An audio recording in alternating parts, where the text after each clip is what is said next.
그리스도의 평강이 너희 마음을 주장하게 하라 라는 제목으로 하나님 말씀 증가합니다. 또 한 해가 저물어가고 있습니다. 이제 2주만 지나면 2023년도 마무리가 됩니다. 한 해 여러분의 삶은 어떠했습니까? 연말이 되면 을에 등장하는 말이 있습니다. 다사다난했던 해. 그렇습니다. 다사다난했던 해가 이제 지나가고 있는데 이 한 해 참 많은 일이 있었고 참 가슴 태우고 가슴 조였던 그런 많은 일들이 있었던 것 같습니다. 이 해를 지나면서 이 해를 보내면서 여러분 그 많은 일들이 있었을 때 여러분의 마음이 어떠했어요? 여러분의 마음이 그리스도의 평강으로 가득했습니까?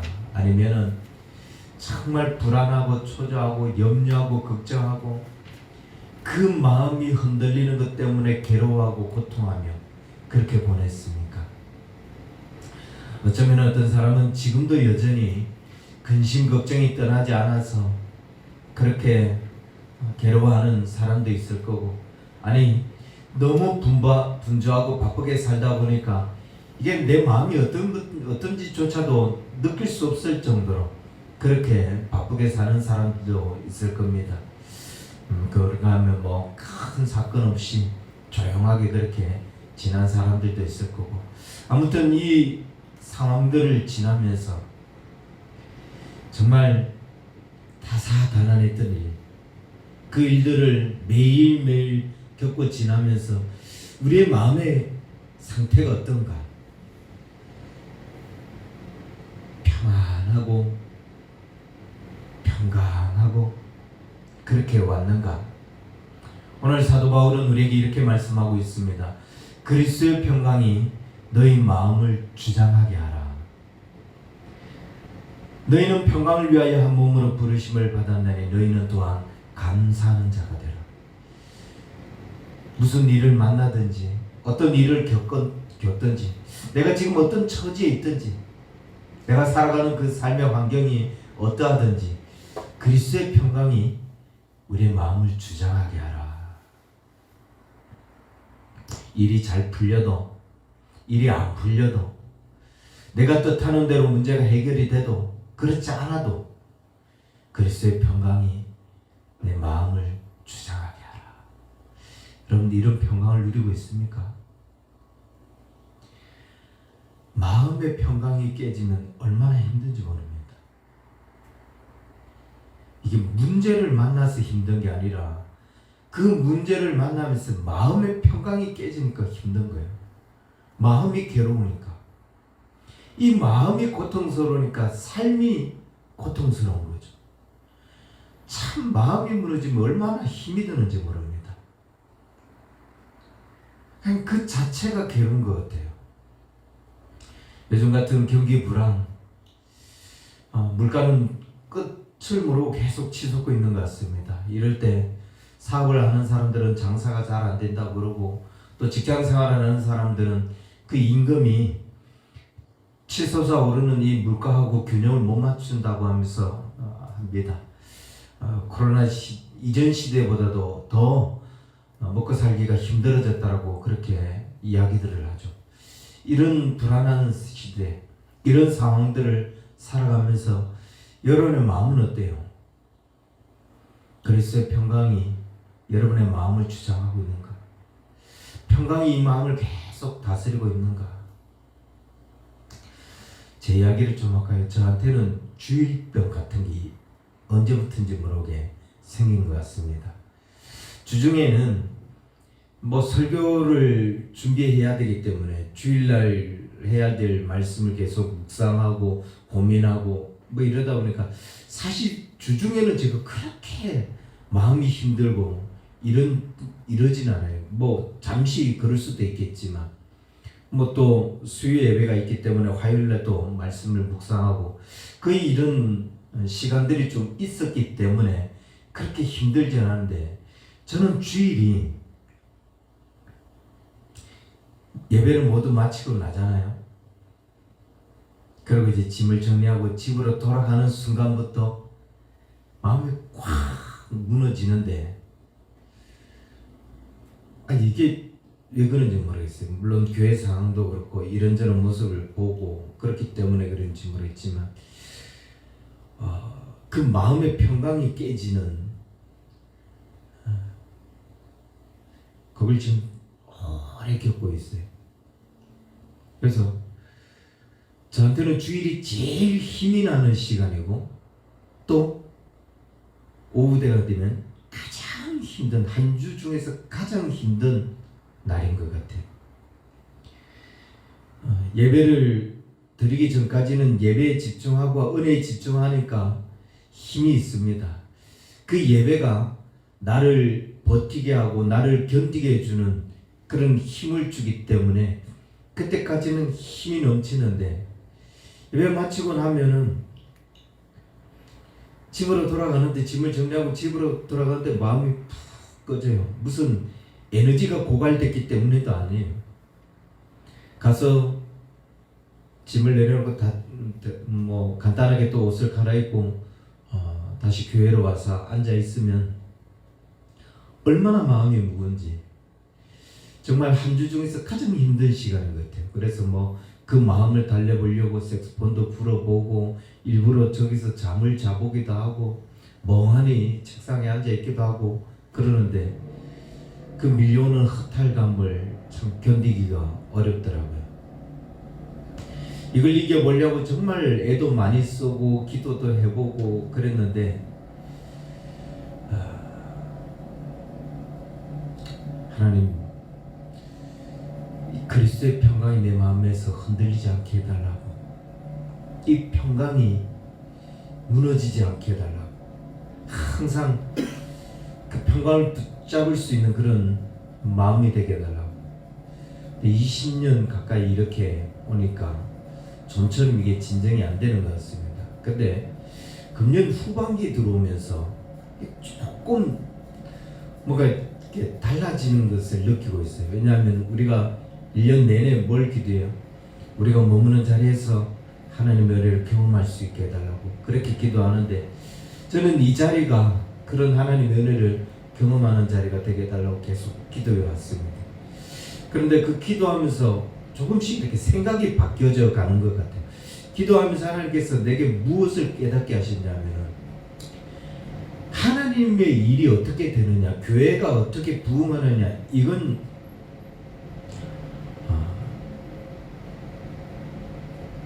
내 고민이 아닌 것 같아요. 내가 해야 될 것은 하나님께서 나를 부르시고 세우신 그 자리에 변함없이 서 있고 그 자리에서 성실하게 그 사명 감당하고 있는 것, 이게 중요한 것이지 그 감당하고 있으면서 이 변화가 어떻게 일어나고 하나님의 일이 어떻게 진행되고 이건 내 몫이 아니라는 거죠. 그러면서 기도하면서 계속 내 안에 하나님께서 주신 은혜가 뭐였냐면은 여기에 서 있는 것이 중요한 일이었다라는 거예요. 그래서 계속 여기 서 있게 하심을 감사하게 되더라고요. 어떻게 되는 이 일이 잘 되든지 못 되든지 교회가 부흥하든지 못하든지 이건 하나님의 몫이지 사명자인 우리는 그냥 부르신 그 자리에서 성실하게 그 사명을 감당하는 것, 이게 중요하다는 것을 알게 되는 거죠. 그러면서 조금씩 이제 마음이 그렇게까지 평강을 잃어버리는 그런 어떤 상황은 안 되고 있는 것 같습니다. 그리스도의 평강이 우리의 마음을 주장하게 하라. 여러분 일이 잘 될 때 혹은 못 되든 문제가 해결되든 안 되든 여러분의 마음이 그렇게 그리스도의 평강이 여러분의 마음을 주장하고 있느냐. 지난 금요일 날 이제 매일 빵을 나눠주던 노숙자들에게 독거노인들 그 길에 나와 있는 분들에게 빵을 나눠주다가 이제 그 금요일 날 점심 식사를 대접하는 일이 있었죠. 뷔페 식당을 예약해놓고 티켓을 나눠주면서 이제 그분들이 오기를 기다리는데 마침 그날에 비도 오고 눈도 오고 엄청 하루 종일 그래서 예상했던 인원의 4분의 1도 오지 않은 거예요. 식당을 예약했기 때문에 예약한 인원만큼 사람이 오든 안 오든 돈을 지불을 해야 되는데 4분의 1밖에 안 오니까 사실 손해가 많이 컸죠. 행사가 다 끝나고 이제 저는 교회에 앉아 있는데 늦게 저녁 다 돼서 집사람이 왔어요. 생각보다 훨씬 일찍 왔어요. 얼굴이 낙심이 가득한 얼굴로 와서 신경을 너무 많이 썼다고 머리가 아프다고 그러고 힘들다면서 자기에 잠시 누워 있었습니다. 그때 이런 생각이 들었어요. 그리스도의 평강이 마음을 주장해야 된다. 일이 되든 안 되든 그리스도의 평강이 이 마음을 계속 주장할 수 있어야 한다. 도대체 우리는 무엇 때문에 이 평강이 무너집니까? 무엇 때문에 그 마음에서 그 주님의 평강이 사라집니까? 사도 바울은 오늘 우리가 읽은 이 본문 앞에 보면은 1절과 3절에서 이런 말씀을 하고 있어요. 그러므로 너희가 그리스도와 함께 다시 살리심을 받았으면 위의 끝을 찾아라. 거기는 그리스도께서 하나님 우편에 앉아 계시느니라. 위의 끝을 생각하고 땅의 끝을 생각하지 말라. 이는 너희가 죽었고 너희의 생명이 그리스도와 함께 하나님 안에 감추어졌느니라. 위의 것을 생각하면 그리스도의 평강이 우리의 마음을 계속 주장하고 다스려 주시는데 위의 것을 생각하지 않고 땅의 일을 생각하니까 땅의 일을 바라보니까 평강을 잃어버린다는 거예요. 위의 것을 바라보라는 겁니다. 위의 것이 뭐예요? 거기에는 그리스도께서 하나님 우편에 앉아 계시느니라. 주께서 우리를 선택하시고 부르셨습니다. 그리고 우리에게 사명을 주셨죠. 아까도 말씀드렸지만 엄격하게 말하면 이 사명의 자리는 그냥 우리는 순종하고 서 있으면 돼요. 주께서 무슨 일을 하라. 그 일에 순종하고 최선을 다하며 서 있으면 되는 거예요. 이 일이 어떻게 진행되는지는 이게 잘 되는지 못 되는지는 이건 주님의 몫이지 내 몫이 아니라는 거예요. 내가 그거 고민한다고 해서 그게 해결될 수 있는 일도 아니라는 거죠. 그냥 우리는 순종하는 거예요. 정말 최선을 다해서 성실하게 순종하고 거기에 그 사명자로서의 역할들을 감당해내는 것, 그게 우리의 몫이라는 거죠. 10편 37편 5절부터 7절에 이런 말씀이 있어요. 너희의 길을 여호와께 맡겨라. 그리하면 저를 의지하면 저가 이루시고 내 의를 빛같이 나타내시면 내 공의를 정오의 빛같이 나타내시다. 여호와 앞에 너희는 잠잠하고 참고 기다리라. 자기 길이 형통하며 악한 죄를 이루는 자 때문에 불평하지 말지니라. 우리 길을 여호와께 맡겨놓고 여호와를 기다리면 된다는 것. 이게 사명자의 몫입니다. 그런데 우리가 평강을 잃어버리는 이유가 뭐 때문이죠? 그 길을 가면서 그 일에 순종하면서 우리는 우리의 기대치가 있어요. 자기 기대치. 내가 이렇게 되었으면 좋겠다. 내가 하는 일에 이런 일이 일어났으면 좋겠다라는 그 기대치와 다른 사람들이 하는 일과 자꾸 비교를 합니다. 사실 이 기대치를 놓칠 수는 없죠. 이게 어쩌면은 내가 힘있게 할 수 있는 일이지만, 그런데 사명자는 내 기대치보다 하나님의 일하심, 하나님의 섭리, 그것을 더 신뢰하고 그것을 더 바라볼 수 있는 눈이 있어야 된다는 거죠. 여러분, 우리가 직장 생활을 하고 또 사업을 하고 이러면서 불안에 떨고 뭐 평강을 잃어버리는 이유가 다 뭐예요? 내가 원하는 기대치가 있는데 그 기대치에 이르지 않았을 때, 아니면 다른 사람하고 자꾸 비교를 해요. 누구는 사업을 하는데 저렇게 잘 되더라. 누구는 어느 직장을 갔는데 돈을 얼마나 벌더라. 이렇게 비교하면서 자기 일에 평강을 잃어버리잖아요. 여호와 앞에 잠잠히 참고 기다리라. 자기 길에 형통하는 자들, 또 악한 죄를 이루는 자들 때문에 불평하지 말지라. 우리는 그냥 하나님이 보내신 자리에, 주님이 맡기신 그 사명의 자리에서 순종하고, 하나님 일들이 어떻게 이루어지고 있는지, 하나님께서 어떻게 그 일을 이루어 가시는지 아무것도 염려하지 말고 너의 모든 것들을 하나님께 맡겨라. 그러면 그게 뭐 어떻게 될지 모르겠지만, 우리는 모르지만 하나님이 이루시리라. 빌립보서 4장에 보면 4장 6절부터 7절에 보면 이렇게 말씀하세요.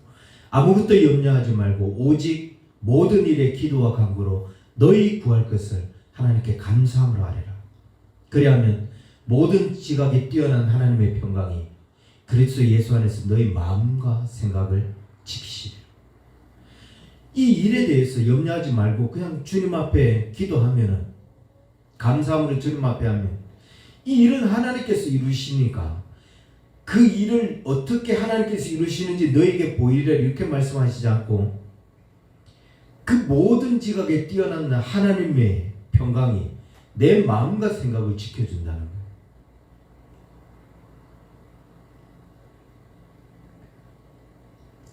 내가 지금 이 일에 주께서 부르신 이 사명의 자리에서 순종하고 있는데, 주님 염려하지 않습니다. 주님 이 일을 하나님 앞에 맡겨드립니다.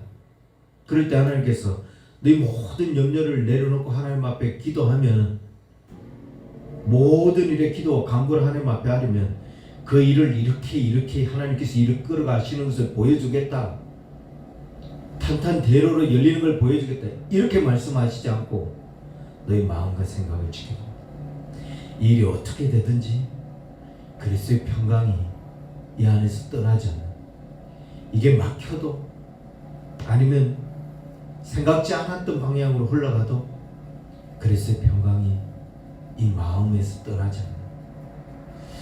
한번 물어볼까요? 여러분, 누가 잘 사는 사람이에요? 자신의 삶을 잘 살아가는 사람, 그 잘 사는 사람의 기준이 뭐예요? 우리는 자본주의 사회를 살아가면서 점점 잘 사는 사람의 기준이 돈 잘 버는 사람으로 바뀌어가고 있는 것 같아요. 돈 잘 버는 사람이 잘 사는 사람이라고 생각해요. 돈을 얼마나 버느냐에 따라서 저 사람 잘 사네, 잘 살았다, 이렇게 생각해요. 그런데 여러분, 돈 잘 버는 기준도 사람마다 각각 다른 거 아시나요? 돈을 얼마나 벌어야 저 사람이 잘 사는 사람의 축에 속하는지 그 기준이 사람마다 다 달라요. 우리같이 가난한 사람은 한 달에 몇백만 벌면 잘 사는 거지만, 잘 사는 사람은 몇 억 벌어야 잘 사는 거예요. 또 돈을 잘 번다고 해서 그 사람이 꼭 잘 사나요? 아니에요. 돈 때문에 망가진 사람들이 얼마나 많아요. 돈 때문에 망가진 인생들이 얼마나 많습니까? 돈 많다고 그 사람의 마음에 평강이 있습니까? 안 그래요. 그 많은 돈 때문에 더 많은 근심과 걱정에 사로잡혀서 사는 사람들 많습니다. 근데 우리는 우리 눈에 보이는 게 이런 기준을 가지고 살아가는 사람들, 그 사람들 틈바구니 속에 우리가 듣고 보는 게 다 그런 이야기다 보니까 우리도 돈 잘 버는 사람이 잘 사는 사람으로 착각하고 있어요.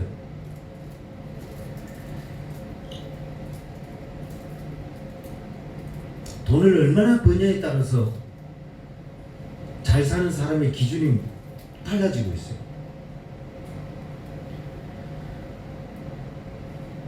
여러분, 부자 혹은 가난한 사람, 그 사람들이 돈 때문에 얼마나 불안해하고 돈 때문에 얼마나 많이 망가져.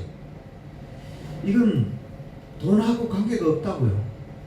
그런데 심지어 목회자들도 자기들이 뭐 돈이 있으면 자기가 잘 사는 사람이라고 착각해요. 잘 사는 기준이 그게 아니라고요. 사도 바울은 뭐라고 오늘 우리에게 말씀하고 있냐면, 위의 것을 생각해라. 이 땅을 살아가면서 이 땅을 바라보고 땅에 매이지 말고 하늘을 바라보며 사는 사람이 되라. 그러므로 너희가 그리스도와 함께 다시 살리심을 받았으면 위의 것을 찾아라. 거기에는 그리스도께서 하나님 우편에 앉아 계시느니라. 위의 것을 찾으라는 말은 땅의 것을 무시하라는 말은 아니에요. 네, 위의 것을 찾을 때 거기에 누가 계셔요?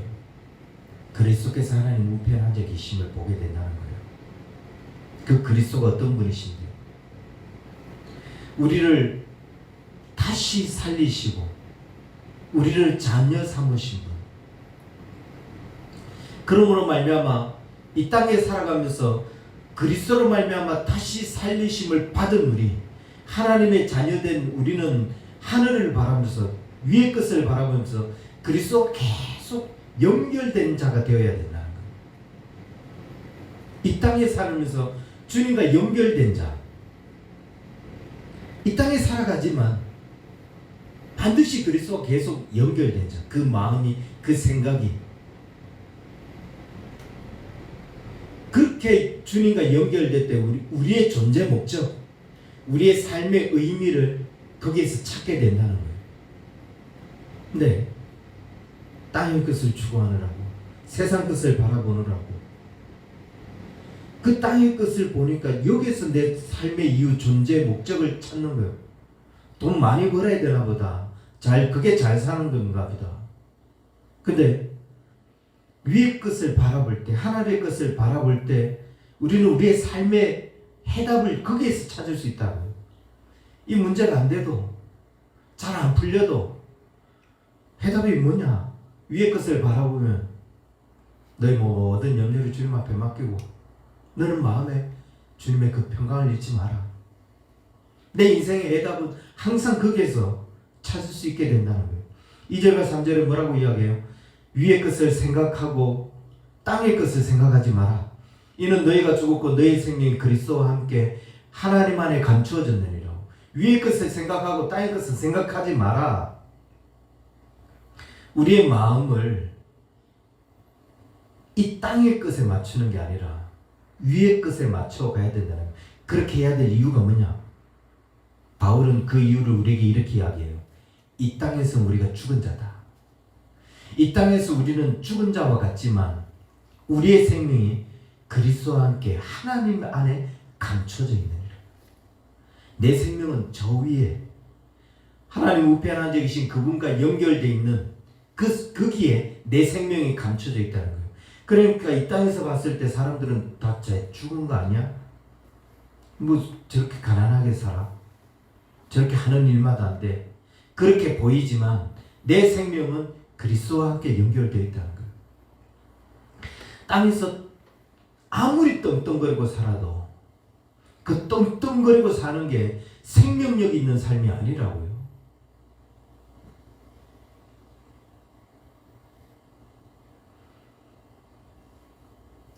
이 땅에서 사람들이 보기에는 죽은 것 같지만 그리스도 안에 감춰져 있는 그 생명력, 그 생명의 능력, 이것을 소유할 때 우리는 이 땅에서 정말 생명력 있는 삶을 살아가게 된다는 거죠. 그래서 우리는 계속 위의 것을 찾고 위의 것을 구하고 그분과 연결될 수 있도록. 근데 이 땅의 것 지금 뭐죠? 5절과 6절을 보면 이렇게 이야기합니다. 그러므로 땅에 있는 지체를 죽이라. 곧 음란과 부정과 사욕과 악한 정욕과 탐심이니 탐심은 우상 숭배니라. 이것들로 말미암아 하나님의 진노가 임하느니라. 로마 사회에서는 음란, 부정, 사욕, 악한 정욕, 탐심, 이게 그 시대 세상 사람들이 보편적으로 추구하는 가치라고 여겼어요. 이거 다 추구하고 산다라고 생각했어요. 여겨온 거예요. 근데 오늘날도 그러고 있어요. 탐욕, 음란, 사욕, 악한 욕심.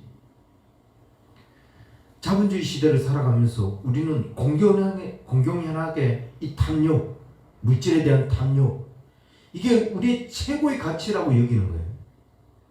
이 모든 사람들이 가지고 있는 최고의 가치다. 더 많이 소유하려고 그러고 더 많은 부를 누리려고 하는 거. 이게 저들의 인생의 목적이다. 모든 사람들의 인생의 목적이다. 정말 이 사회는 지금 그렇게 살아가고 있어요. 인간은 본능적으로 좋은 것을 추구하게 되어 있습니다. 좋은 것을 더 많이 갖고 싶어 하는 그런 어떤 욕망을 가지고 있어요. 아담이 위의 것을 추구하지 않을 때 그는 하나님께 불순종하고 하나님이 금하신 선악을 열매를 따먹었습니다. 탐심이죠. 눈에 보이고 아름다워 보이고 좋아 보이고 정말 능력 있어 보이고 그 탐욕 결과 죄를 짓는 것밖에 되지 않았어요. 위의 것을 추구하지 않을 때 땅의 것을 추구하는 것, 오늘은 그게 또 우상숭배라고 이야기하죠. 하나님을 바라보고 하나님의 것을 기대해야 되는데 땅의 것들을 기대하고 살아가니까 우상숭배가 될 수밖에 없습니다. 이런 탐욕에 사로잡힌 아담의 결과가 뭐죠? 나중에 죄를 범하고 그가 깨달아진 것은 자기 수치심. 아, 내가 벌거벗었구나. 그 수치심을 깨닫는 것뿐이었어요. 여러분 보세요. 탐욕에 사로잡힌 사람들의 결과는 다 뭘로 지나가죠? 자신의 영혼의 수치심만 깨닫는 걸로 끝나요. 아, 내가 하나님 앞에 수치스럽게 살았구나. 근데 이 수치심을 깨닫는 것도 그나마 다행이에요. 이것조차 깨닫지 못하고 지나가는 사람들 얼마나 많은지 모릅니다. 7절과 8절입니다. 너희도 전에 그 가운데 살 때에는 그 가운데 생하였으나 이제는 너희가 이 모든 것을 벗어버리라. 곧 분함과 노여움과 악의와 비방과 너희 입에 부끄러운 말이니라. 우리가 그 전에 땅에 속하여 살았을 때는 우리도 그런 모습이었다는 거예요. 하지만 이제는 벗어버려야 된다라고 말하고 있습니다. 곧 분함과 노여움과 악의와 비방과 너희 입에 부끄러운 말, 분함.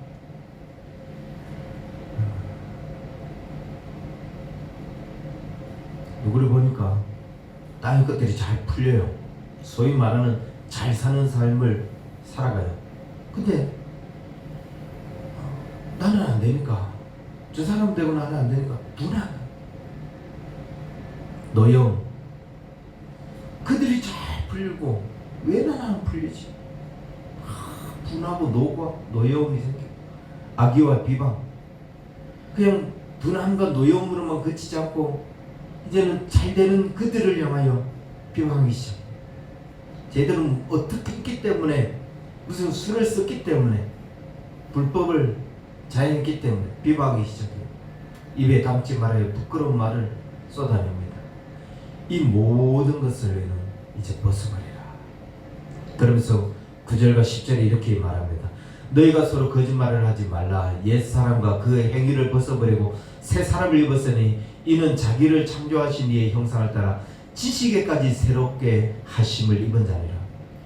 그리스도께서 우리를 이제는 새 사람이 되게 하셨는데, 그 새 사람을 입은 우리가, 하나님의 형상을 따라 새 사람을 입은 우리가 지식에까지 새롭게 되었다라고 이야기했어요. 여러분, 이 지식이 뭔지 아시나요? 이게 헬라어 원어로 에이스 에피그노신이라고 하는 말입니다.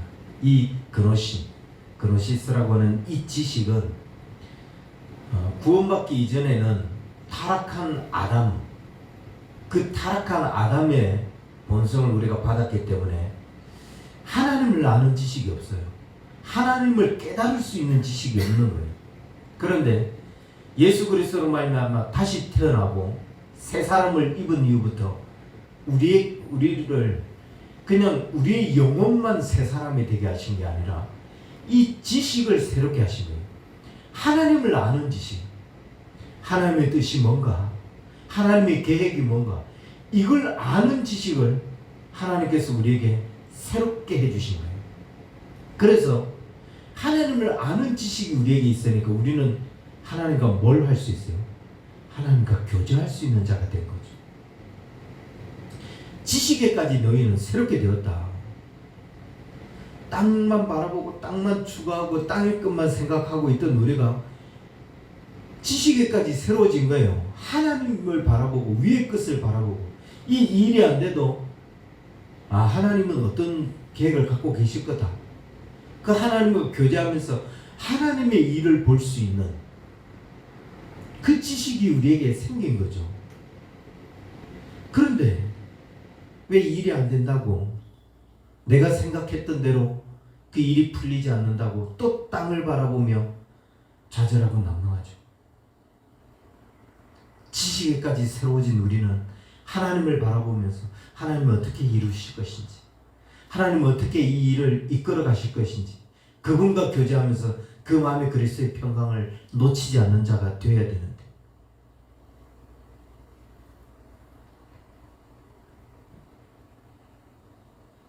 위의 것을 생각할 수 있는 사람이 되라는 겁니다. 그러면서 마지막 11절에 이렇게 이야기해요. 거기에는 헬라인이나 유대인이나 헬라파나 모할레파나 야만이나 스구디아인이나 종이나 자유인이 차별이 있을 수 없나니 오직 그리스도는 만유요 만유 안에 계시느니라. 그 하나님 나라에는 차별이 존재하지 않는다고 합니다. 근데 여기에는, 이 땅에는 어마어마한 차별들이 있어요.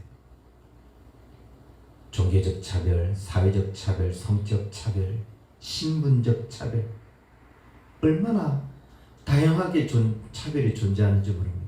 누가 어떤 옷을 입었느냐, 누가 어떤 차를 타고 다니느냐, 차별이 존재합니다. 그래서 우리는 발버둥쳐요. 그 차별 당하지 않으려고 나도 좀 좋은 차를 타고 다니고 나도 좀 좋은 옷을 입어야 되겠다. 그래야 무시 안 당하니까. 좀 좋은 스펙을 쌓아야 그 차별 대우를 받지 않으니까. 그러다 보니까 계속 점점점 땅의 것을 바라보기 시작하고 땅의 기준을 맞추면서 살기 시작해요.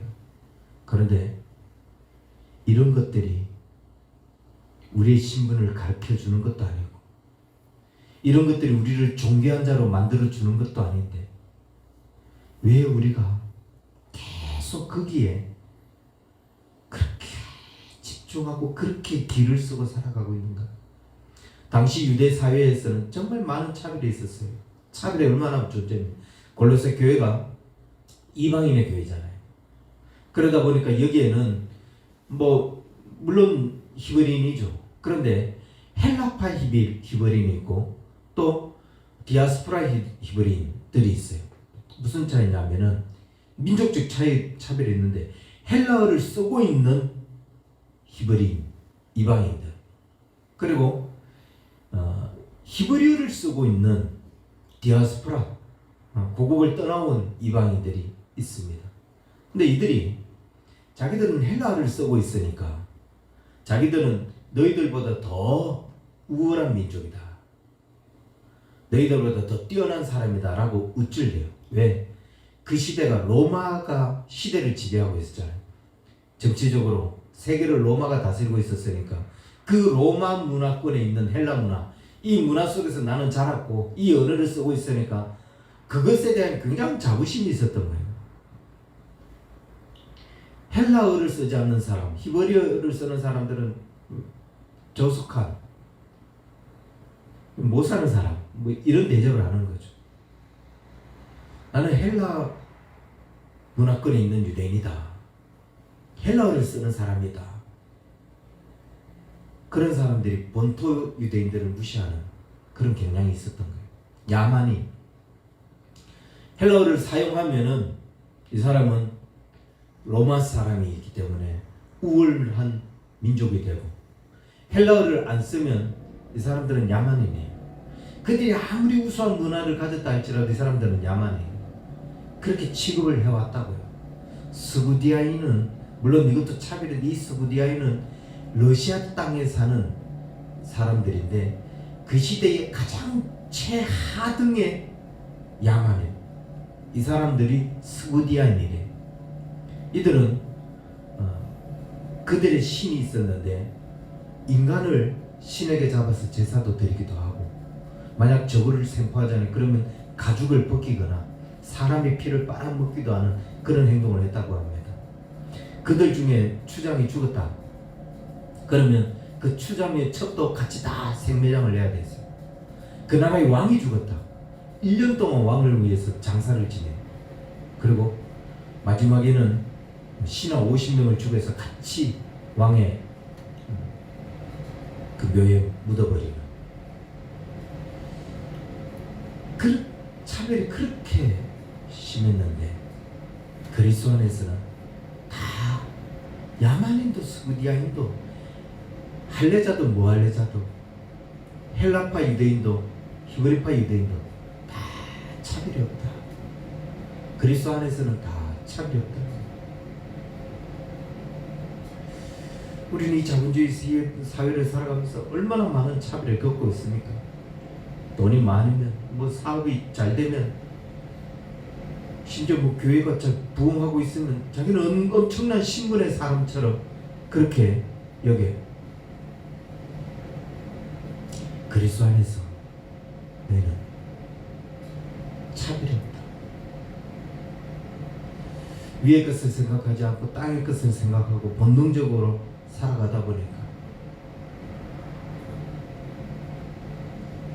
우리는 그 속에서 계속 마음이 어떤 불편함을 같이 느껴가면서 교회가 부흥이 안 되니까 불안하고 이러면서 평강을 잃어버리는데 위의 것을 생각하라. 그리스도의 평강이 너의 마음을 주장하게 하라. 사랑하는 성도 여러분, 땅의 것을 염려하느라고 마음의 그 평강이 흔들리고 있습니까? 뭔가 일이 잘 안 되기 때문에 어려움이 다가오기 때문에 그걸로 인하여서 염려하고 걱정하느라고 이 마음이 평화로워야 되는데 그 평강을 잃어버렸습니다. 그럼 주님이 그리스도의 평강이 너희 마음을 주장하게 하라고 하는 이 평강, 주님이 말씀하신 그 평강이 뭐죠? 요한복음 14장 27절에 이렇게 이야기해요. 나의 평안을 너희에게 주노라. 내가 너희에게 주는 이 평안은 세상이 주는 것과 같지 않다. 너희는 마음에 근심도 말고 두려워하지도 말라. 하나님께서 예수 그리스도께서 이 땅에서 계실 때 마지막으로 우리에게 주신 선물이 이 평강이에요. 나의 평안을 너희에게 주노라. 그리고 이 땅을 살아가는 우리에게 가장 최고의 선물이 바로 이 주님의 평안. 얼마나 염려하고 얼마나 근심하고 걱정할 일이 많습니까? 우리가 살아가면서 얼마나 신경 쓰는 일들이 많아요. 그런데 주님이 주시는 그 평강이 내 마음을 주장하고 있을 때 내 눈에 보이기에는 이 사건과 사고가 이렇다 할지라도 내 생각에는 일이 이렇게 꼬일 것 같다 할지라도 그걸 주님 앞에 맡겨드리고 주님이 그 모든 일들을 어떻게 이루시는지를 보면서 주님이 주시는 그 평강을 잃지 않으니까. 여러분, 주님의 평강은 폭풍우가 막 확 몰아치는데 그 폭풍우를 타는 배에서도 잔잔하게 잠을 청하실 수 있는 그 평안이에요. 인생에 모진 바람이 불어오고 비바람이 몰아치는데 그 속에서도 편안하게 설 수 있는 이게 주님의 평안이라고요. 그 주님의 평강이 너희 마음을 주장하게 하라. 아무리 힘들어도 아무리 어려워도 이 평강을 놓치지 않는 그 마음이 계속 우리 마음을 다스리는 저와 여러분의 삶이 되기를 주의 이름 간절히 축원합니다. 기도하겠습니다.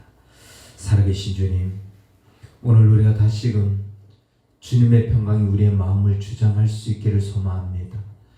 어떤 일을 만나고 어떤 상황을 경험해도 그 평강이 우리 마음에서 흔들리지 않도록 항상 주님의 평강이 우리의 마음을 지켜주시는 그런 믿음의 삶을 살아가는 우리 언약의 성도들 될 수 있도록 주님 축복하여 주옵소서. 어떤 상황에도 위의 끝들을 바라보면서 땅의 끝들로 인하여 염려하지 않는 우리 언약의 성도들 되게 하여 주셔서 주님이 주시는 평안을 지켜나가는 그 마음의 평화로부터 삶의 평강을 누려갈 수 있는 우리 언약의 성도들 다 되게 하여 주옵소서. 이제는 우리 주 예수 그리스도의 은혜와 하나님 아버지의 크신 사랑과 성령님의 인도하심이 그리스도의 평안을 지키기를 원하는 우리 언약의 성도들 저들의 모든 삶 위에 이제로부터 영원토록 항상 함께 있을지어다. 아멘.